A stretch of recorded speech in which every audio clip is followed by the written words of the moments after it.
یہ وہ لوگ ہیں جنہوں نے آخرت کے بدلے دنیا کی زندگی خریدی، سو نہ تو ان سے عذاب ہی ہلکا کیا جائے گا اور نہ ان کو اور طرح کی مدد ملے گی۔ اور ہم نے موسیٰ کو کتاب عنایت کی اور ان کے پیچھے یکے بعد دیگرے پیغمبر بھیجتے رہے، اور عیسیٰ ابن مریم کو کھلے نشانات بخشے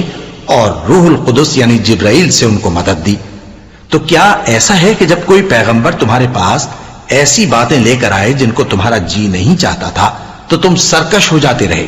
اور ایک گروہ انبیاء کو تو جھٹلاتے رہے اور ایک گروہ کو قتل کرتے رہے، اور کہتے ہیں ہمارے دلوں پر پردے ہیں؟ نہیں، بلکہ اللہ نے ان کے کفر کے سبب ان پر لعنت کر رکھی ہے،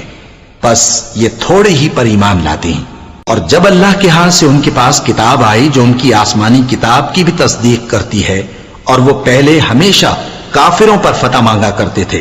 پھر جس چیز کو وہ خوب پہچانتے تھے جب ان کے پاس آ پہنچی تو اس سے منکر ہو گئے، بس کافروں پر اللہ کی لعنت۔ جس چیز کے بدلے انہوں نے اپنے تئیں بیچ ڈالا وہ بہت بری ہے،